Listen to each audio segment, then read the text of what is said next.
அன்பே சிவம் மனமே குரு என்றுணர்த்திய குருவே போற்றி. சத்தும் சித்தும் எதுவென்று உணர்த்திய குருவே போற்றி.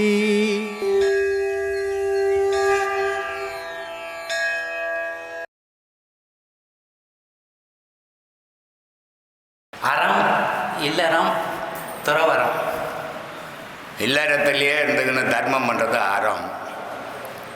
இல்லறத்திலேயே இந்த தர்மமும் பண்ணாத துறவரத்துக்கும் கடவுள் வழிபாட்டிலையும் போகாது இல்லறம்.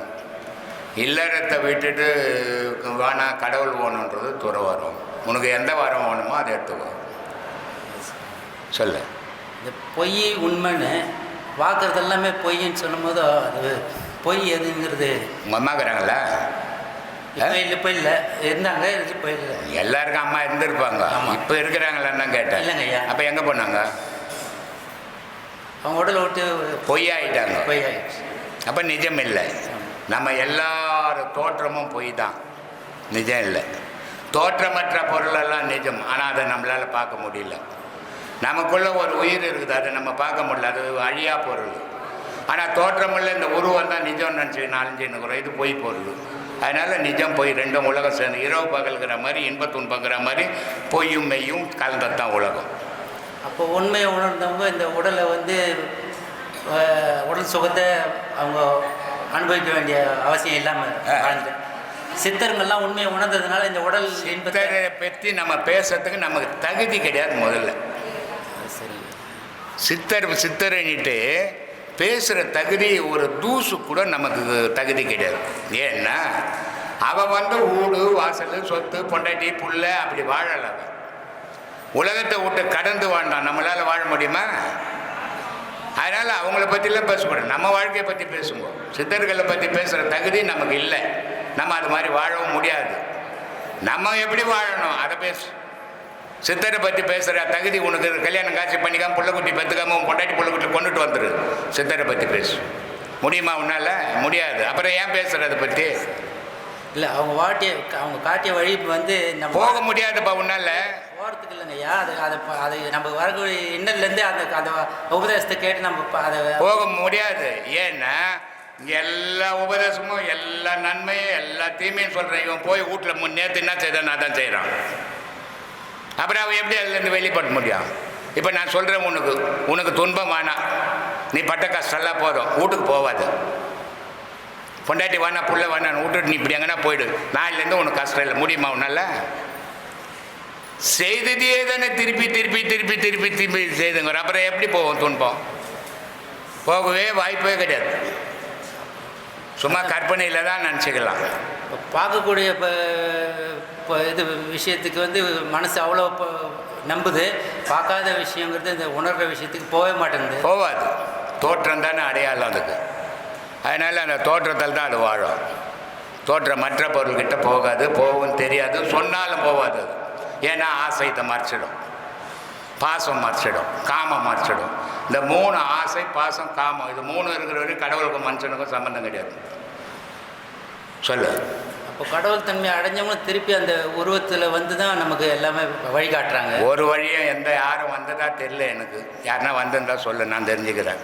இல்லை, இப்போ மகான்கள் எல்லாமே இறைவனுடைய மகான்கள் வேறப்பா. மகான்கள் பேசுகிற தகுதி நமக்கு இல்லைன்ற. ஒவ்வொரு மகானும் எல்லா விஷயத்தையும் இந்த மனிதன் எப்படி வாழணும்னு சொல்லியிருக்கிறான். எந்த மனுஷனால் வாழ முடியும்? அவன் சொல்கிறான், பெண்டாட்டி பெருவிலங்கு பிள்ளை ஒரு சொல்லா நீ இவையெல்லாம் நீக்கி நான் எக்காலம் சுகம் பெறுவணும். சரி, பொண்டாட்டி பெருவிலங்குன்னாரு, புள்ள ஒரு சொல்லனார், 2 பேரும் வானா போங்கன்னு சொல்லிடுவியா? மகான்கள் தான் சொல்லிக்கிறான். சொல்ல முடியாது.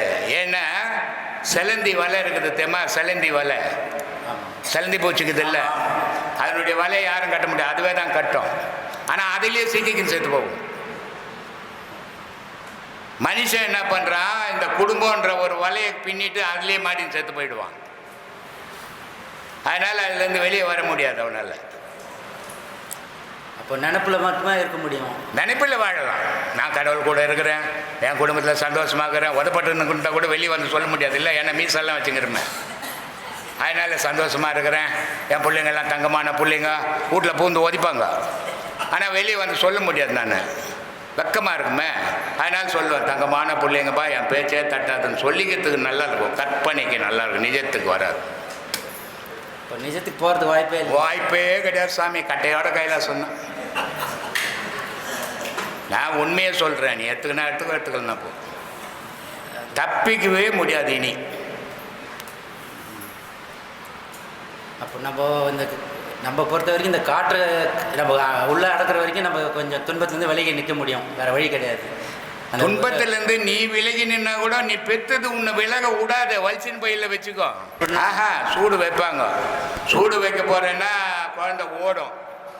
ஆனால் அம்மா என்ன பண்ணுவாங்க, ஓடின குழந்தை ஓடி போச்சு பயந்துக்குன்னு சூடு வைக்கவா நான் ஓட மாட்டாங்க. வலிச்சின்னு வந்து வச்சு 2 சூடு வலிப்பாங்க. அது மாதிரி உன்னை பெற்ற பிள்ளைங்க உன்னை நீ வானான்னு போனான்னு உன்னை வலிச்சின்னு அதில் சூடு வைப்பாங்க. அப்போ நீ எங்கே தப்பிக்கிறது? அப்போ இயற்கை வந்து எதுங்க, அது எல்லாம் இயற்கையெல்லாம் கிடையாது. இங்கே இயற்கைக்கே வேலை கிடையாது, நீ உனக்கு தான் வேலை. பிறந்துட்டு நம்ம பந்தபாசத்தில் நீ வளர்ப்பு எப்படி வளர்க்கணும்னு வளர்க்கவே இல்லையே. நம்ம தான் பிள்ளைங்களை அப்படி வளர்க்குறதே இல்லையே. பிள்ளைங்களை வந்து ஏய் உட்கார் போ, உனக்கு என்ன ஒன்று சோறு வேணும் துணியா போ, தூக்கி மடியில் எல்லாம் வச்சுக்கிறேன்.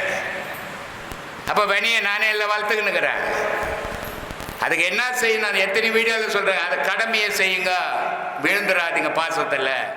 திருப்பி தப்பிச்சு வெளியே வர முடியாதுன்னுட்டு போய் விழுந்துட்டு பிறகு வரலையே நான் என்ன பண்ணுறது? வர முடியாது. இனிமேல் அவ்வளோ போக வேண்டாம், மூழ்கி போக வேண்டியது தான். கடமைங்கிறதுலாம் ஒன்றே நடக்காதுண்ணா. என்ன அது சரிங்க. இப்போ இந்த தாமரையில் தண்ணீர் இதெல்லாம் அதாவது புள்ளப்பூச்சி தாமரையில் தண்ணி மேலே இருக்கிறது, அப்புறம் இப்போ புளியம்பழம் ஓடு மாதிரி சாத்தியமா? இது சாத்தியமா? பேச்சாளர் பாம்பாட்டி சொல்கிறாரு,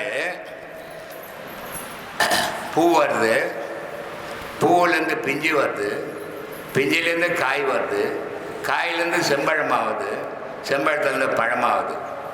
ஆனால் எல்லாம் ஒன்றா தான் இருந்தது. இதை ஒட்டி வந்த உடனே குழுக்கு நீனா ஆடும். கொட்டை தனியாக ஆடும், ஓடு தனியாக ஆடும், பழம் தனியாக ஆடும். நீ ஆடலையே, உன் பொண்டாட்டி ஆடினா நீ இல்லை ஆடுற, உன் புள்ள ஆடினா நீ இல்லை ஆடுற. சொல்லு. இப்போ பழுக்கலன்னு அர்த்தமா ஐயா? அப்போ பழுக்கலன்னு அர்த்தமா? இல்லை பழுக்கல இல்லை, பாழா போச்சுன்னு அர்த்தம். பழுக்கல இல்லைப்பா, பாழா போயிடுச்சு. அது சொத்த பழமா போயிடுச்சு. அது இனிமேல் பழுக்காது. அப்போ அடுத்த பிறவியில் ஏதாவது வாய்ப்பு இருக்குமா ஐயா? அடுத்த பிறவி இருந்தால் பார்க்கலாம். ஆனால் ஒரு பிறவி இருக்கு. ஏன்னா அடுத்த பிறவியில் போகிறதுக்கு இப்போ அடுத்த பிறவியில் நீ என்ன ஒரு மாட்டை பிறந்துட்டேன்னு என்ன பண்ணுவேன்? அதுதான் ஐயா கேட்குறேன். இதுவாக போகிறதுக்கு வழி தேடலையா? உயிருக்கு ஞாபகம் ஊட்டுறதுங்கிறது எல்லாருனாலையும் முடியுங்களா ஐயா? உயிருக்கு ஞாபகம் கொடுக்கறது இந்த பாடத்து மூலியமா முடியும்னு சொல்லியிருக்கீங்க. முடியும். ஆனால் அது எல்லாருனாலையும் முடியுமாங்களே? எல்லாத்தாலையும் முடியாது. அதானே சொல்கிறேன், அதானே சொல்லிங்கிறேன். எல்லாத்தாலையும் முடியறதா இருந்தால் உன்னாலையும் முடியும்னு சொல்லியிருப்பேன். ஆனால் உன்னால் அந்த பாடத்துக்கிட்ட போக முடியல பாவம். அப்புறம் நீ எங்கே அடுத்த பிரிவில் மனுஷனை தான் பொறுப்பான ஒரு நாயை போட்டு நம்மளே கல்லை தச்சுங்கிறமா அந்த மாதிரி நம்மள அச்சான்னு என்ன பண்ணுறது? அதனால் இதெல்லாம் சாத்தியமே கிடையாது. விதி விட்ட வழின்னு போ. இதுதான் வேணும், இப்படி தான் வாழ்வேன் அப்படின்னு வாழணும். எப்படி ஒன்றா வாழ்வேன். ஆட்ரா ராஜான்னு கொம்பத்தின குரங்காட்டுறான்னு அப்படி ஆட்டினா வீட்டில் நம்ம ஆடி இருந்தோம்னா அவ்வளோதான் கேள்வி. அதான் நம்ம 75 வயசாச்சு. எங்கள் பையனுக்கு 47 வயசாச்சு. எங்கள் பொண்ணுக்கு 50 வயசாச்சு. இன்னொரு பையனுக்கு 45 வயசாச்சு. இன்னைக்கு வரைக்கும் நான் எந்த புள்ள தெய்வலையும் வாழலை. அதே நேரத்தில் இன்னைக்கு வரைக்கும் எந்த புள்ள சொன்னாலும் நான் கேட்க மாட்டேன், எந்த பொண்ணு சொன்னாலும் கேட்க மாட்டேன். இவ்வளோ வயசில் கூட பொண்டாட்டி எனக்கு படுக்க போடணும், இப்போ தண்ணி எடுத்து வைக்கணும், துணி துவைச்சி வைக்கணும், எல்லாம் பண்ணணும். இப்படி தான் வாழ்ந்துட்டேன். இது ஒரு கடமை, ஒரு வரமுறை வாழ்க்கை. நானும் என் சம்சாரமும் எப்படி வாழறமோ என் பிள்ளைங்க அப்படி அதை பார்த்து ஓ அம்மா இப்படியா அப்பா இப்படியா அப்படின்னு வாழ போகிறாங்க. நான் கண்டபடி நானும் என் பொண்டாட்டியும் வாழ்ந்தோம்னா என் பிள்ளை என் மருமவும் அப்படி தான் வாழ்வோம். வாழ்க்கையை வகுத்து வாழ கற்றுக்குங்க. வாழ்க்கைன்றது ஒரு நெடும் பயணம். கொஞ்சோண்டு ஸ்லிப்பாச்சுன்னா விட வாழ்க்கை கெட்டு போயிடும். ஆனால் ஆயிட்ட பிறகு அதை சீர் பண்ணவே முடியாது, திருப்பி அதை சீர்திருத்தவே முடியாது. ஆத்மானம் சாமி.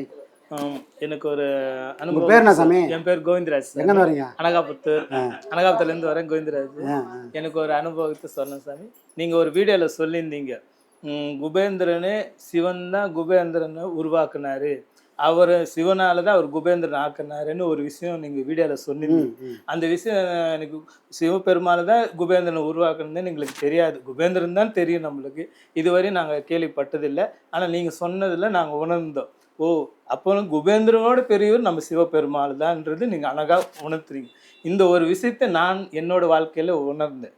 நான் ஒரு வாட்டி வெளியில் போயிட்டு வந்தப்போ எங்கிட்ட இருந்த கொஞ்சம் பைசாவே பார்த்தா பிச்சைக்காரங்க நிறையா இருந்தாங்க, கொடுத்துனே வந்தேன். அப்புறம் பார்த்தா எனக்கு பஸ் ஃபேர் கம்மியாகுது. அப்புறம் அங்கேருந்து பக்கத்தில் போகிறதுக்கு அளவுக்கு தான் காசு இருந்தது. அப்போ நான் பார்த்து இறைவா எல்லாரும் கொடுக்கணும்னு தோணுது எனக்கு, எங்கிட்ட இல்லையே காசு அப்படின்னு பார்த்தா எங்கள் சிவன் பார்வதி ஒரு போஸ்ட் வந்தது. இறைவா என்ன பண்ணுறதுன்னு நினச்சி கொஞ்சம் தொலைவு போனேன். அதே சிவபெருமாள் இந்த மகாலட்சுமி பணம் கொட்டுற மாதிரி அந்த காட்சி காட்டுறாரு. நீ ஏன்டா கவலைப்படுற, கொடுற நான் உனக்கு தரேன்ற அந்த இதுவரையும் நான் சிவன் பெருமாள் அந்த மகாலட்சுமி மாதிரி பணம் கொட்டுற ஸ்டில்லு நான் பார்த்ததே இல்லை. கொஞ்சம் தொலைவு தான் போனேன். அது இறைவா என்ன ஒரு காட்சி, நீ நான் இருக்கிறேன்னு காட்டினேன், அடுத்த நிமிஷம் உனக்கு ஏன்டா கவலை என்ன. அடுத்த நிமிஷம் கொஞ்சம் ஒரு அரை மணி நேரத்தில் கம்பெனிக்கு ஃபோன் பண்ணேன். கம்பெனி பக்கத்தில் தான் கம்பெனிக்கு போனேன். அங்கே போனது அவர் பேசுறது உடனே அவர் ஒரு 2000 ரூபாய் கொடுக்குறாரு. 50 ரூபா கூட இல்லாத நிலைமையில டக்குன்னு அந்த உதவி பண்ணுறாரு. அப்போ இறைவன் என்ன சொன்ன ஃபோட்டோவில் காட்டின விஷயத்தை அடுத்த நிமிஷம் எனக்கு உணர்த்தினார். அதே மாதிரி அந்த உணர்த்துவதும் அதே மாதிரி நிறைய வாட்டி நம்ம ஆசிரமத்துக்கு வந்தப்போ கூட அந்த மாதிரி தான் பஸ் பார் இல்லாமல் டக்குன்னு ஐயா கேட்பார், என்ன வச்சு நிற்கிறேன் ஏதோ நம்ம அதே மாதிரி ஜீவாயாவும் 2 வாட்டி எனக்கு உதவி பண்ணிக்கிறார். நிறைய வாட்டி நானே நினைப்பேன், ஏன் நான் இப்போ போகிறேன், நான் சரி இவ்வளோ தான் பஸ் பாருக்கு நினச்சின்னு வந்துனே இருப்பேன். ஆனால் டக்குன்னு அந்த மாதிரி யார் மூலியமான எனக்கு அந்த உதவி கிடைக்க செய்வார். ஐயா கூட நினச்சிக்கினே இருப்பேன். நான் பண விஷயத்துக்காகவே மட்டுமே இல்லை சாமி, எந்த ஒரு விஷயத்துக்கும் நான் நினச்சேன்னா கொஞ்ச நேரத்தில் ஐயா அதுக்கான விளக்கத்துக்கு காட்டுறார் சாமி. இதுதான் நான் ஐயா கிட்ட நான் உணர்ந்து, அதே மாதிரி என் 2 பொண்ணுங்களுக்கு நான் கல்யாணம் பண்ணணும்னு நினச்சி பார்க்கவே இல்லை சாமி. என் வாழ்க்கையில் அந்த அவர் பத்திரிகையில் ஃபஸ்ட்டு ஸ்ரீ பிரம்மஸ்ரீ நித்யானந்த சுவாமிகள் துணையோட நினச்சி தான் நான் பத்திரிகை எழுதினேன். அந்த நிச்சயதார்த்தம் எழுதினேன். அந்த நிச்சயதார்த்தம் எப்படி நான் பண்ணேன்னு எனக்கு தெரியல சாமி. கல்யாணம் எல்லாம் எப்படி நடந்தது எனக்கு தெரியாது சாமி. கூட பொம்மை மாதிரி தான் நிற்க வச்சாரு. என் சக்திக்கு ஏற்ற மாதிரி அவரே வந்து எல்லா விஷயத்தையும் சொன்னார். அவ்வளோ கும்பலில் சுற்றி எனக்கு உடம்பு அந்த அளவுக்கு ட்ராவல் இருந்தால் இதெல்லாம் நம்ம செய்வோமா. அப்புறம் பார்க்குறேன் என் உடம்புல எந்த ஒரு டயர்டு கூட இல்லாத அளவுக்கு எனக்கு ஐயா எனக்கு பண்ணிக்கிறாரு. என் 2 பசங்களும் கல்யாணம் பண்ணி வச்சிட்டாரு. அந்த பசங்களும் நல்லபடியாக வச்சு நிற்கிறாரு. எல்லாமே எங்களுக்கு என்ன தேவையோ அது கொடுத்துக்கிட்டு தான் இருக்கிறாரு. ஆனால் என் இறைவனால் நான் ரொம்ப சந்தோஷமாக இருக்கிறேன். ஆனால் என் உடம்பு எவ்வளோ துன்பப்பட்டு நின்றேன். ஐயா கிட்ட வந்த பிறகு என் உடம்பு நல்லா ஆச்சு. இப்போ என்னால் முடிஞ்சது நான் செஞ்சு நிற்கிறேன். எனக்கு முடிஞ்ச தொண்டு எனக்கு ஐயாவுக்கு செஞ்சுக்கின்னு ஐயா ஒரு பாடத்தை பண்ணிக்கின்னு வாழ்ந்து நிற்கிறேன். ஐயா இதுதான் நினச்சின்னு இதை தான் பண்ணிக்கிறேன். ஐயா பாடமும் ஐயாவோட துணையோடு நான் வாழ்ந்து நிற்கிறேன். இதுவரை நான் ஐயா கிட்ட யாருக்கிட்டும் பகிர்ந்து கிடையாது. இது பகிர்ந்துக்குன்னு ஒரு ஆசை உங்கள்கிட்ட. அதுதான் ஐயா. இதுதான் நான் பாடத்தில் அனுபவிக்கிறேன். ஐயா என் கூட பேசுகிற மாதிரியே இருக்கும். எதுன்னா கேட்கும்போது அது பதில் சொல்கிற மாதிரியே இருக்கும். இதுதான் சாமி. இது பாடத்தும் உங்களுக்கு நீங்கள் தான் சொல்லணும் சார். ஐயா வந்து உங்கள் வாழ்க்கையில் நடந்த மாற்றங்கள் இது. ஆமாம் ஐயா வணங்கினதுக்கு அப்புறம் கண்டிப்பாக ஐயா. இதுவரை அதுக்கு முன்னால் நான் ரொம்ப கஷ்டப்பட்டுக்கிறேன். எல்லா இடத்துலையும் கஷ்டப்பட்டு எவ்வளோ துன்பப்பட்டுக்கிறேன். ஆனால் ஐயா கிட்ட வந்த பிறகு என் வாழ்க்கையில் எல்லாமே நடந்தது. நான் நினச்சது எனக்கு தேவையானது என்னவோ கொடுத்துன்னு தான் இருக்கிறார். இன்றைக்கும் கொடுத்துன்னு தான் இருக்கிறார் சார். அந்த வந்து கரெக்டாக நடத்தி நிற்கிறார். என்னை ஓகோன்னு வைக்கலன்றதால நான் ஆசைப்படவே இல்லை. இன்றைக்கி என்ன தேவையோ, இன்றைக்கி என்ன பணி உனக்கு, ஐயா இந்த பணி கொடுத்த, இந்த பணியெல்லாம் செஞ்சேன், என் தொண்டை இறைவா உன் பாதத்து சரணாகதி. சாயந்தரம் படுக்கும்போது சரணாகதி. காலையில் ஏந்தது ஐயா உங்களால் தான் ஏந்து எல்லாமே நான் ஒவ்வொரு நிமிஷம் ஒவ்வொரு வேலையை செஞ்சாலும் எதெல்லாம் பண்ண சொன்னாலும் அது பண்ணிவிட்டு ஐயா நீங்கள் தான் பண்ண சொன்னீங்க, உங்கள் பாத சரண். அப்படி தான் சாமி இப்போ வாழ்ந்து நிற்கிறேன். என் இறைவனுக்காக, என் குருநாதருக்காக என்னால் முடிஞ்சு என்ன பண்ணணுன்றது என்னோட ஆசை இருக்குது. அதுவும் பண்ண முடியும். என் குருனால என்னால் பண்ண செய்கிறேன். எங்கள் ஆசிரமம் நம்ம ஆசிரமம் நல்லபடியாக வரணும், நீங்கள் அது வழிபடியாக நடத்தணுன்றது என்னோட ஆசை. ஏன்னா எங்கள் ஐயாவுக்காக, நம்ம ஐயாவுக்காக நீங்கள் ஒரு விஷயத்தையும் பார்த்து பண்ணும்போது எனக்கு அவ்வளோ இதுவாக இருக்கும் சாமி. நானும் உங்கள்கிட்ட பகிர்ந்துப்பேன். அப்பப்போ உங்கள்கிட்ட பேசினாலும் எங்கள் ஐயா கிட்ட பேசினாலும் அவ்வளோ சந்தோஷமாக இருக்கும். அதனால தான் நான் உங்கள்கிட்ட எல்லாமே இருக்கணும். ஐயாவே எனக்கு அவ்வளோ பிடிக்கும் சாமி. ஐயாவும் ஐயா குடும்பத்தும் நல்லா இருக்கணும், ஐயாவோட ஆசிரமம் நல்லா வளரணும். இதே மாதிரி மக்கள் எவ்வளோ பேர் கஷ்டப்பட்டு நீ வெளியில் சொல்ல முடியாமல் கஷ்டப்படுறவங்க எல்லாம் வரணும், அவங்க கஷ்டத்தை தீர்க்கணும். பாடத்தில் போய் நல்ல எண்ணங்கள் வர வச்சுக்கிட்டு யார் என்ன சொன்னாலும் அமைதியாக இருக்க ஒரே ஒரு பாதை நம்ம பாதை தான் சாமி. இது நான் முழுசாக அனுபவித்தேன், அதுதான் உங்கள்கிட்ட பகிர்ந்துக்கிறேன் சாமி. ரொம்ப ரொம்ப ரொம்ப வணக்கம் சாமி. ஆத்மா வணக்கம்.